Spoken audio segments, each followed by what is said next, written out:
Doctor صاحب حضرت عثمان غنی رضی اللہ تعالی عنہ کے فضائل، خصائل، شمائل، آپ کی سیرت، سوانح، ان نشستوں میں ہمارا موضوع سخن ہے۔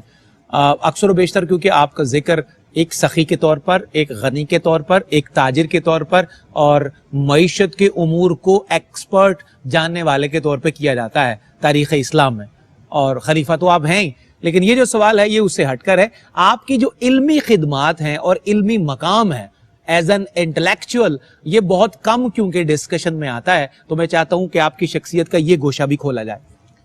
جی بسم اللہ الرحمن الرحیم، بہت شکریہ۔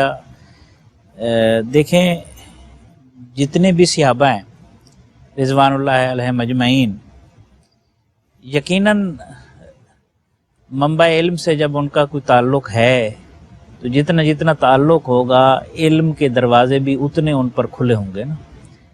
صحیح، یہ میں بنیادی تمہیدی بات کرنے لگا ہوں۔ دیکھیں جو شخص خلافت کے منصب پر جس کا نام تجویز کیا جائے، رسول اللہ صلی اللہ علیہ وسلم نے بشارت بھی دی ہو کہ تجھے قمیص پہنائی جائے گی، وہ اتارنی نہیں ہے، اللہ اکبر، اور پھر حضرت عمر فاروق رضی اللہ عنہ نے 6 لوگوں کی جو کمیٹی بنائی تھی اس میں آپ کا نام تھا، تو اس سے پتہ چلتا ہے کہ آپ فہم، فراست، تدبر، علم، پھر اس کے اندر گہرائی، یہ ساری صلاحیتیں تھیں تو تبھی نام آیا تھا نا، ایسے تو نام نہیں دیا جا سکتا تھا۔ صحیح۔ ہاں یہ الگ بات ہے جس طرف آپ نے اشارہ کیا، بسا اوقات ایسی چیزیں ہوتی ہیں کہ کوئی ایک وصف غالب آ جاتا ہے اور دوسری باقی چیزیں کا اس ذکر میں کم ہوتا ہے، دب جاتی ہیں، درست ہے۔ مطلب چھپ جاتی ہیں، یہ پردہ پڑ جاتا ہے۔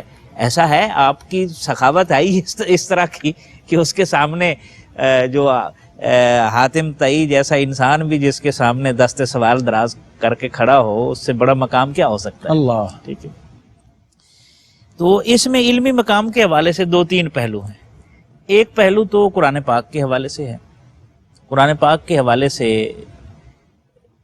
خیرکم من تعلم القرآن وعلمہ، یہ روایت آپ نے کی اور پھر اس پر عمل کر کے دکھایا، یعنی شروع سے لے کر جو کاتب وحی ہو، دیکھیں نا، خیرکم من تعلم القرآن وعلمہ، کاتب وحی، قیامت تک قرآن جو بھی پڑھے گا کاتب وحی کو اس کا ثواب پہنچے گا کہ نہیں پہنچے گا؟ ظاہر ہے انہوں نے کتابت کی ہے، لکھا ہے، جمع پھر جو کیا ہے، حافظ قرآن ہو اس کو بھی ملے گا۔ اچھا، پھر اس کے بعد جو جامع القرآن ہو، ایک قرآت پر جمع کرنے والا، اور پھر جس کی شہادت ہی فَسَيَكْفِيكَ کا ملا کے اوپر ہوئی ہو، اور ایسی حالت میں قرآن پاک سامنے کھلا ہوا ہو، تو تعلق بین قرآن جس کا اتنا مضبوط ہو، تو جتنا جتنا قرآن سے تعلق بڑھتا جائے گا اتنا اتنا علم کے دروازے بھی تو کھلیں گے نا۔ بالکل صحیح کہا آپ نے۔ ٹھیک ہے۔ پھر حدیث کے حوالے سے آپ سے کوئی 146 احادیث جو ہے وہ روایت کی گئی ہیں، اور آپ احتیاط کرتے تھے اس میں کہ چونکہ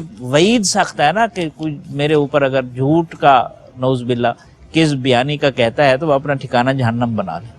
ایسا نہیں ہے کہ ان کے پاس جنہوں نے مطلب شروع کے ایمان لانے والوں میں ہیں ان کے پاس کتنی باتیں ہوں گی، لیکن حدیث روایت کرنے میں احتیاط کرتے تھے۔ تیسری بات جو ہے یہ بڑی اہم ہے کہ آپ مجتہد تھے، صاحب افتاء صحابہ میں بھی شامل تھے، وراثت کے اور علم الفرائض کے جو مسائل آتے تھے اس کے حکم بنتے تھے، اور اس کی تدوین میں بھی آپ کا پورا کردار ہے، اور اس کے علاوہ اجتہادی بصیرت رکھنے والے جو مسائل کا حل نکالنے والے صحابہ تھے ان میں آپ کا بھی نام شامل ہے۔ اس کا ایک مشہور واقعہ بھی ہے، مسجد نمرہ میں مفتی صاحب قبلہ آپ پوری نماز پڑھنا چاہتے ہیں، حضرت عبداللہ ابن مسعود رضی اللہ عنہ کی رائے تھی کہ آپ قصر نماز پڑھیں، اب اختلاف ہو گیا، اب دونوں کے پاس دلیل ہے، وہ دونوں مطلب کبار صحابہ میں سے ہیں، دونوں کا مقام اور مرتبہ ہے۔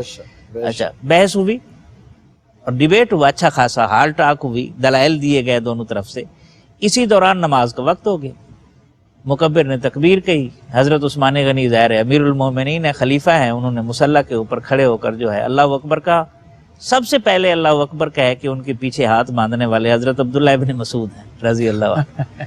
تو بعد میں کسی نے پوچھا جناب عبداللہ آپ تو بحث کر رہے تھے، آپ فرمانے لگے میں جنتی کے پیچھے کیوں نہ نماز ادا کروں۔ اللہ اکبر، کیسا خراج تحسین ہے،